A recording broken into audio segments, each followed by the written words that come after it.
commencer peut-être, comme on est juste après Shavuot, on va essayer un petit peu de parler de la Torah, quoi, de l'importance de la Torah. Bien que c'est vrai que c'est plus les hommes qui sont, on va dire, concernés par le Limud Torah et par le Kabbalat Torah et tout, mais en vérité,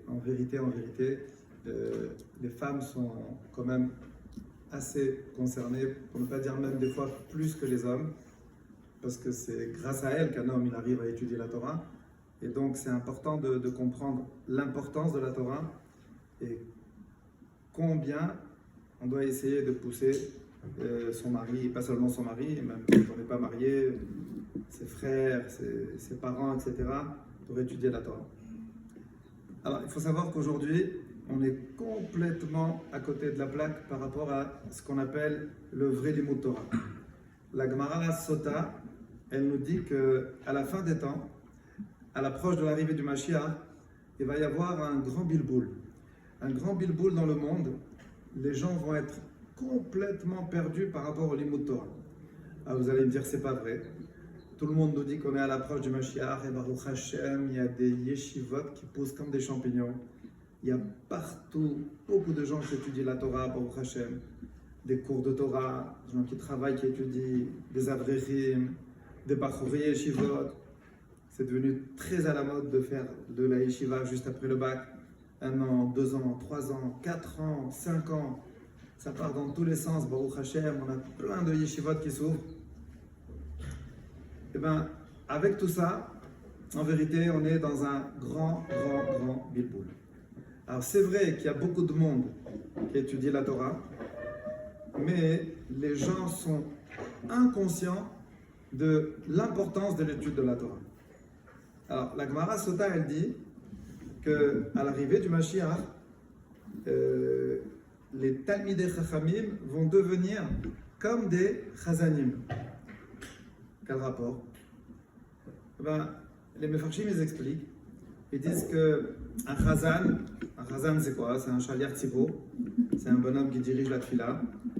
Alors il est censé avoir une belle voix, faire bien la Tfila, bien prononcer, etc. et tout. Mais la Gemara, elle dit que c'est vrai que c'est bien d'avoir quelqu'un qui a une belle voix, qui prononce bien, mais c'est pas fondamental. C'est pas indispensable.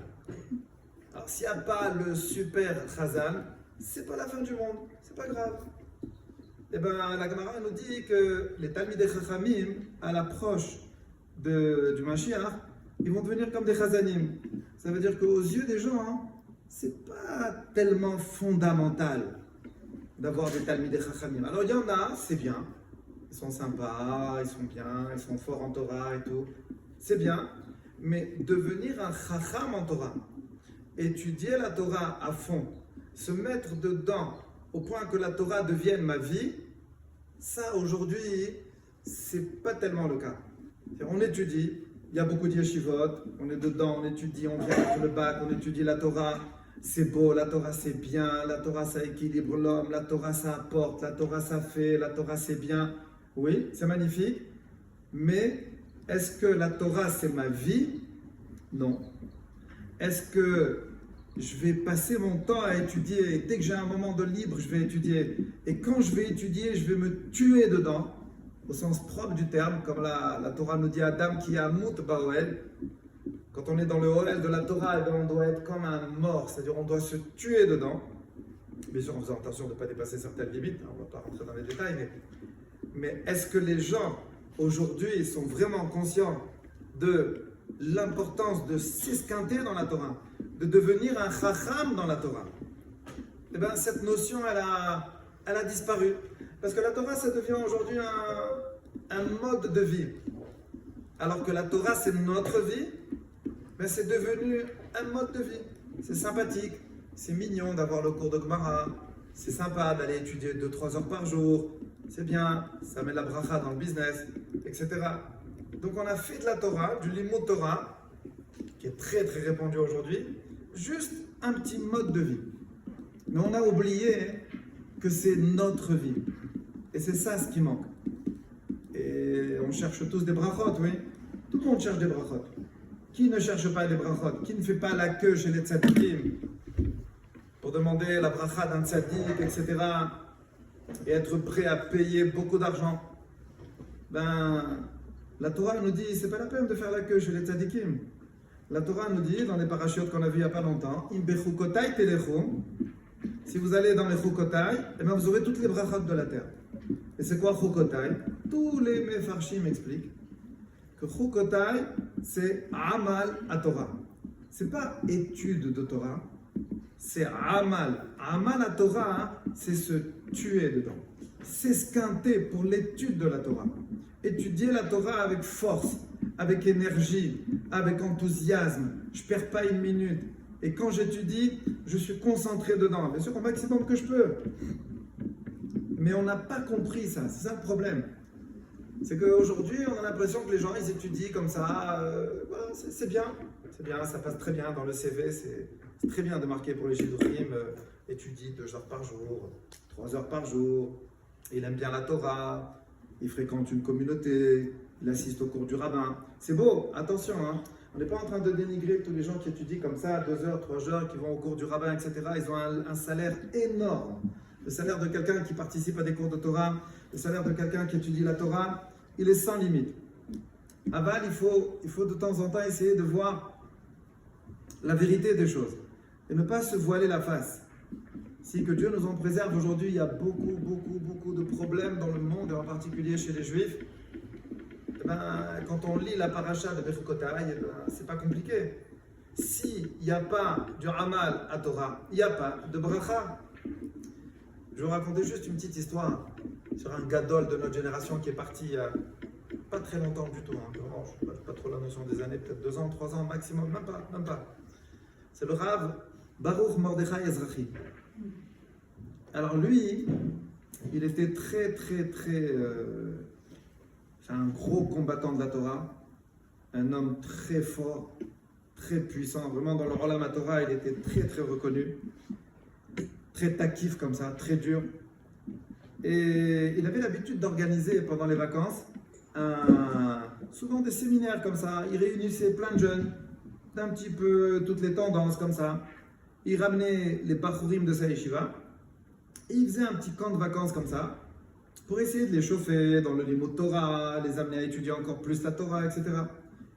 Et une fois, dans un des camps, les jeunes Bachurim lui ont dit qu'ils ont repéré un jeune qui étudie vraiment bien, qui est très sérieux et qui a vraiment beaucoup d'avenir dans le limud Torah. Seulement, le bonhomme, il est dans un cursus d'études, etc. Rien à voir avec quelqu'un qui va faire de sa vie la Torah. Et le Rav, il essayait par tous les moyens de le sensibiliser, rien à faire. Un jour, ils sont venus le voir et lui ont dit, vous savez, Rav, ce jeune, il est très fort en natation. On n'arrête pas de faire des concours de natation, il a gagné tout le monde. Tous ceux qui nagent avec lui, eh ben, ce jeune-là, il a gagné. Alors le Rav, il a dit, alors appelle-le-moi. Il a appelé, il a rentré dans son bureau, il a dit, écoute, on va nager tous les deux, on va faire une course. Si je gagne, je me promets de venir 2 mois à la yeshiva. Alors l'autre, il était mort de rire. Il dit quoi, le Rav d'un certain âge et tout, il va me gagner. Il a dit, ouais, c'est bon, allez, on va nager ensemble, il n'y a pas de problème. Si vous gagnez, 2 mois à la yeshiva. Bon, le Bachour, il sort du bureau et le Rav, il reste enfermé dans le bureau 40 minutes. Au bout de 40 minutes, il sort en maillot de bain, tout près. Et en avant, ils vont dans le bassin, ils plongent, ils nagent, le Rav, il gagne. Tout le monde est en état de choc. Comment ce Rav d'un certain âge, il a gagné? Bon, le Rav, il est heureux, il est comme un fou. Il sort du bassin, il lui dit au bonhomme, allez, 2 mois de yeshiva. Maintenant, bien sûr, l'autre, il est venu 2 mois à la yeshiva, et quand il est resté 2 mois à la yeshiva, avec toutes les capacités qu'il avait, etc., et tout, il est tombé amoureux de la Torah, il est resté là-bas jusqu'à aujourd'hui.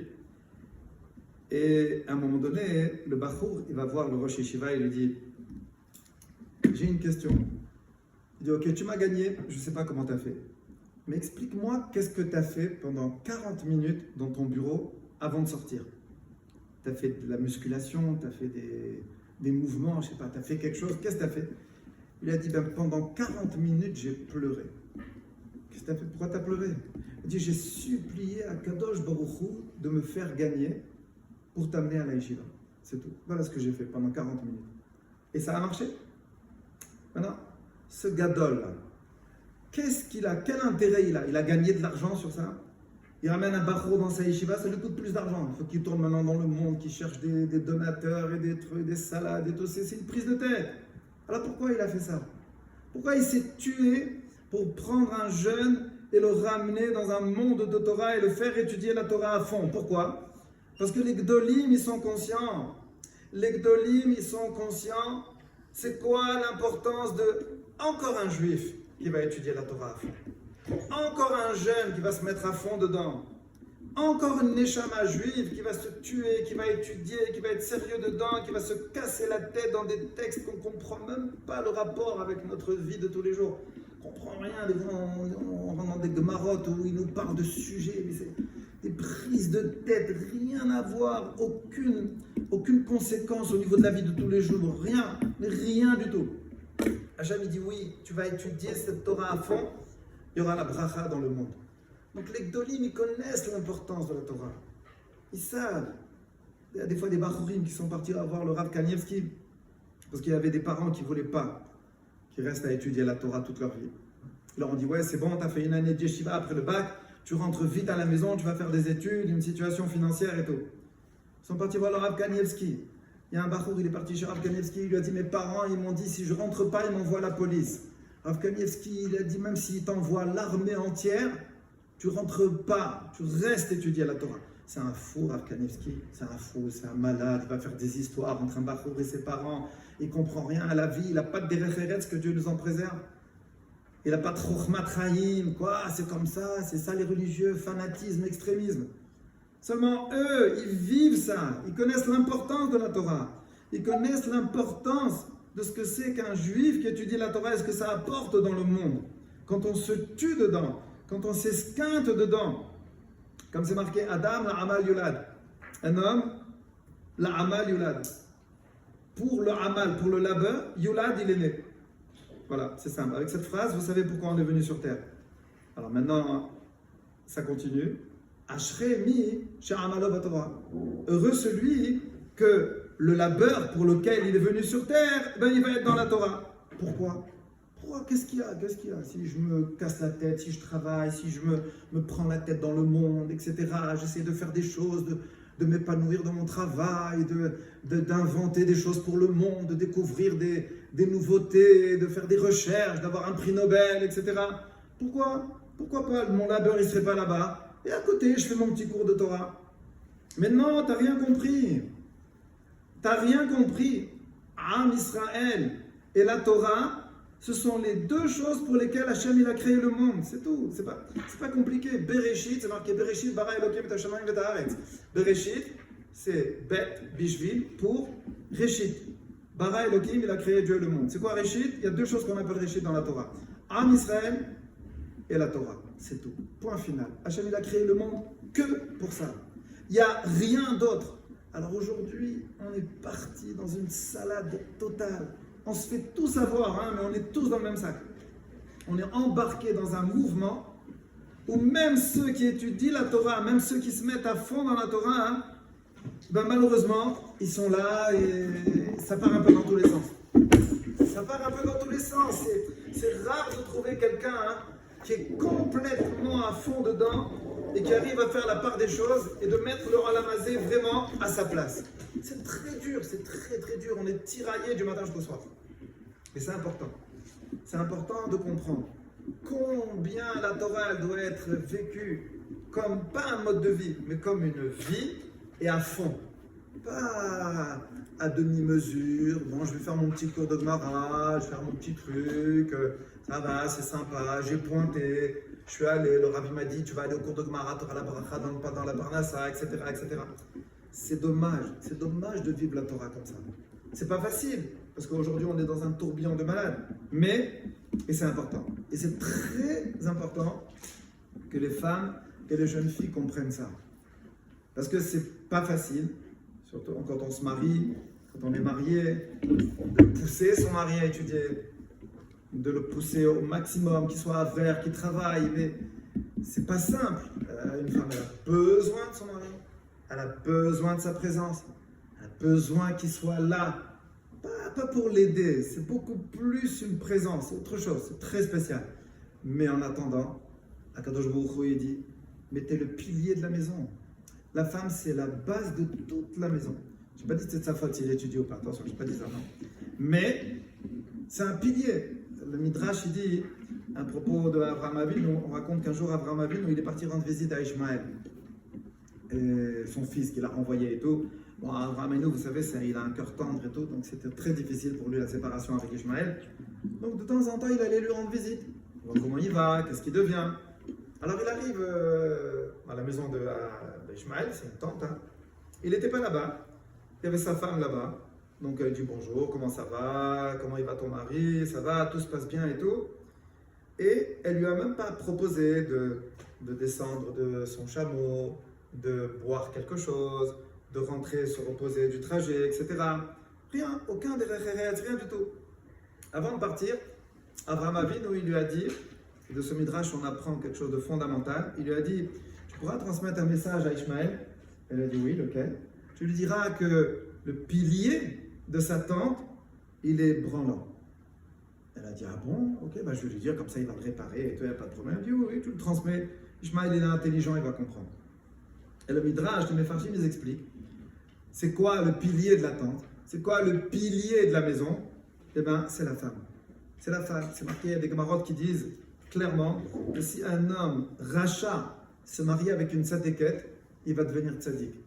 Mais si un tzaddik se marie avec une femme qui n'est pas tzadékette, eh bien malheureusement avec le temps, il va perdre toute sa tzidkout.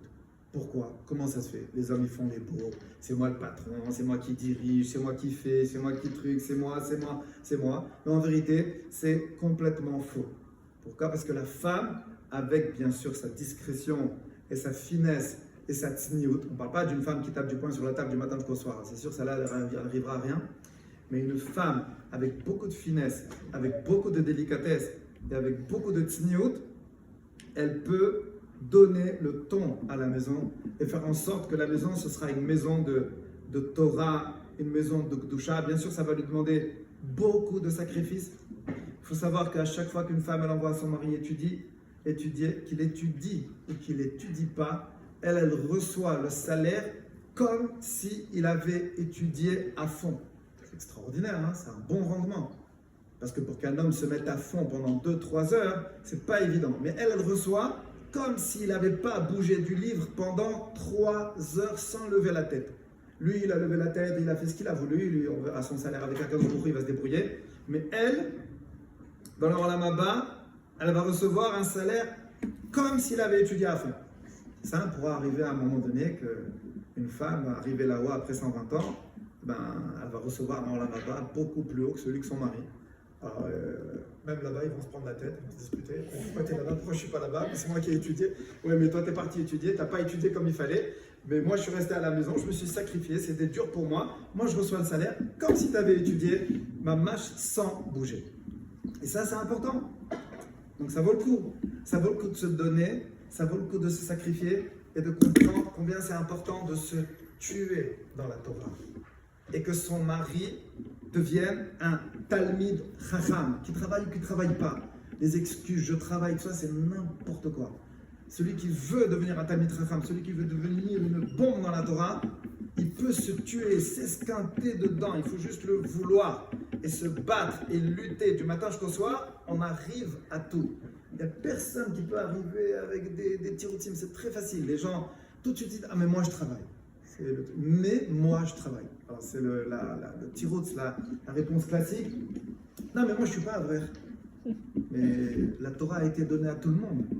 Avrer ou pas avrer, tu dois devenir une bombe dans la Torah. Tu as un chiyuv de devenir un chacham. Et c'est ça ce que la Gemara de Sota elle dit. Les chachamim, la notion de chacham et de talmid chacham et de quelqu'un qui est à fond dans la Torah, eh ben elle est devenue très légère. Ouais, bon, il est devenu Chacham. Ah d'accord, ah bah très bien, très bien. Non, moi j'étudie comme ça, tranquille, voilà, je vais au shiur. Non, je comprends, Baruch Hashem, je comprends. Mais ça va, c'est tout. Mais ça va, tu dois te tuer dedans. Tu dois t'esquinter, t'as pas compris, tu dois demander jusqu'à que tu comprennes, tu dois réviser. C'est un resek, ta vie de Torah, ça doit être un business. Tu dois arriver chez toi à la maison, tu dois avoir le cahier de la Gemara et le cahier de ça. Oui, mais je ne suis pas à l'école. Oui, tu es à l'école. La vie, c'est l'école de la Torah. Un juif, c'est comme ça qu'il doit réfléchir. Quoi qu'il fasse dans sa vie, ça doit être la Torah. Et ça, c'est très, très important que les femmes le comprennent. Et de pousser son mari, bien sûr, avec délicatesse, avec finesse, comme les femmes savent le faire et tout ça, parce que être derrière lui en train de le saouler du matin jusqu'au soir, ça ne va rien donner. Mais savoir avec beaucoup de finesse, avec beaucoup de délicatesse, avec comme Akadosh Baruch Hu, il a créé la femme dans son teva, elle est tsnoa. Tsnoa, ça ne veut pas dire endormie, renfermée sur elle-même, voilà, elle ne parle plus, elle ne dit plus un mot, elle n'ouvre pas la bouche à la maison, c'est n'importe quoi. C'est pas ça. La tsniout, c'est la finesse, c'est la délicatesse de la femme qui réussit à travers une manière de parler, une manière d'agir, à conquérir son mari pour la Torah. Pas le conquérir pour qu'il aille faire des courses avec elle. D'accord? Mais le conquérir pour que Bezrat Hashem, il puisse se mettre à fond dans la Torah. Et ça, c'est très très important de comprendre combien la Torah elle est fondamentale dans notre vie. Juste après Shavuot, normalement on est en plein dedans encore, parce qu'on est en plein dans la semaine où on pouvait rattraper si quelqu'un n'avait pas amené le korban et tout ça. Donc on est encore dedans. Après, il ne faut pas de tachanonim, etc. Donc, on est encore sous l'effet de Shavuot. Et donc, on peut prendre encore. Si on comprend bien l'importance de la fête, alors la fête peut nous pénétrer encore. Ce n'est pas encore trop tard de bien comprendre ça et de bien intégrer en nous l'importance de l'étude de la Torah. Très important pour les jeunes filles, pour le choix, quand elles vont rencontrer des garçons en shidour, de bien voir en face d'elles quelqu'un qui veut vraiment étudier. Pas quelqu'un qui veut juste pointer un petit peu. Même un avraire, hein, il y a des gens, bon, ils ont choisi avraire comme ça parce qu'il y en a, ils n'ont pas des fois trop choisi. Et il y en a, ils sont branchés dedans parce que bon, depuis qu'ils sont petits, ils sont là-bas. Et il y en a qui ont choisi. Mais même ceux-là, des fois, hein, quand on discute un peu avec eux, ça manque d'énergie de vouloir vraiment se tuer. Il y a celui qui veut faire avraire, il veut, voilà, c'est bon, je vais aller dans un collège, je vais étudier, ça va, tranquille. Il n'y a pas ça va, tranquille. Est-ce que tu veux devenir une bombe dans la Torah? Est-ce que tu veux devenir un gadol? On doit entendre de l'autre côté, oui, moi je vais me tuer, je vais m'esquinter, je vais me battre au maximum de mes forces. Et ça veut dire que c'est quelqu'un qui a compris l'importance de la Torah. Alors ça c'était pour le côté Torah, mais il y a un point important, très très important, qui est très important dans notre génération, à essayer de régler et de corriger, c'est le shalom. Le shalom, voilà. Alors le shalom, les gens en général, quand ils parlent de shalom, alors ils parlent tout de suite shalom bayit. Alors c'est vrai que c'est un petit peu la panique dans les couples aujourd'hui, d'accord? On va dire ça touche presque tout le monde, donc c'est un peu la panique. Mais il n'y a pas que le shalom bayit dans la vie. Dans la vie, il y a le shalom tout court. 3 fois par jour, on fait la Hamida. Et à la fin de la Hamida, la dernière bracha, c'est Amevarer et Amo Israël, Bashalom. Pourquoi c'est pas marqué Amevarer qui bénit, et Amo Israël, son peuple Israël? Point. C'est tout, voilà. Amen. Et on finit avec un beau Amen. Que Kadosh Baruch Hu nous bénit. On finit la Hamida en beauté. Et on demande à Kadosh Baruch Hu de nous bénir, tout court. Non. Chachamim, ils ont institué Amevarer et Amo Israël, Bashalom. Ça veut dire que la bracha d'Akadosh Baruch Hu, c'est dans le shalom. Les brachot d'Hachem ne se réalisent que si et seulement si il y a de la paix. Et la paix partout. Pas seulement en shalom bayit, mais le shalom avec tout le monde. On n'est pas mariés, on doit être en shalom avec le monde entier qui nous entoure. Que ce soit, on est dans un séminaire, avec toutes les filles du séminaire, avec les rabbiniotes du séminaire, avec les rabbinim du séminaire, avec tout le monde. En shalom avec le chauffeur de bus qui conduit n'importe comment, en shalom avec le bonhomme de la Macolette qui m'a fait je sais pas quoi, avec le responsable de la banque, avec tous les gens qu'on côtoie dans notre vie, nos parents, nos frères, nos sœurs. On doit être en permanence en shalom. Pourquoi? Parce qu'on a envie des brachot, non? Tout le monde veut les brachot. Eh bien, le shalom, c'est le keli, le récipient de toutes les brachot. Il n'y a pas de shalom, il n'y a pas de brachot. C'est fondamental. Akadosh Baruch Hu, il a fait un décret dans le monde, les brachot ne résideront que dans la paix, nulle part ailleurs. S'il n'y a pas de paix, alors il n'y a pas de shalom, il n'y a pas de bracha. Maintenant, comment on fait la paix? Comment on fait le shalom avec les gens? C'est impossible de trouver quelqu'un dans le monde avec qui on va s'entendre à 100%. Impossible. Et surtout pas un mari. C'est impossible. Rav Dessler, il dit, le pélé, la chose la plus pélée dans le monde qu'il a jamais vue, c'est un homme et une femme dans une maison et qui s'entendent. Il dit que c'est le pélé de la bria. C'est la chose la plus extraordinaire dans la création du monde. C'est cette notion de mariage où un homme et une femme réussissent à s'entendre dans une maison. Ils ont tellement rien à voir que c'est un pélé. Et pas seulement un homme et une femme, mais tous les êtres humains entre eux, on est tous différents les uns des autres. Alors c'est vrai qu'entre hommes, on a quand même pas mal de points communs. Entre femmes aussi, on peut plus ou moins s'arranger. Mais, il n'y a personne qui peut dire, moi je connais quelqu'un avec qui j'ai jamais eu de friction. C'est impossible. Alors comment on fait pour l'avoir ce shalom? Alors c'est un coup monté. Hachem lui dit, voilà, toutes les brachot, elles marchent que dans le shalom, mais tu peux rêver pour avoir le shalom, donc tu peux rêver pour avoir les brachot. Alors bon, on est cuit? Eh bien, c'est pas vrai. Parce qu'en vérité, il faut juste apprendre à aimer l'autre. C'est tout. C'est marqué dans la Torah, et c'est marqué dans Pirkei Avot, Klal Gadol Batorah, tu aimeras ton prochain comme toi-même. Alors c'est des belles phrases. Vas-y, aime-le, apprécie-le, sois sympa avec lui, avec elle, offre-lui des cadeaux, sois sympa, fais ci, fais ça, rends-lui service. Ben, c'est pas exactement ça, aimer.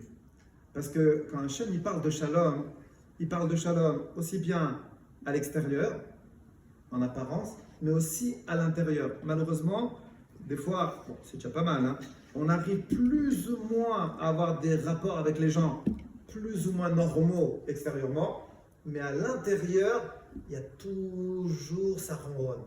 Alors ça ronronne dans le cœur, ça ronronne dans la tête, et les petites critiques à droite et à gauche, et les petites phrases, il est super, elle est super, mais... Il est extraordinaire, mais il est... Et toujours des petits mais, et des petits mais, et des petits mais.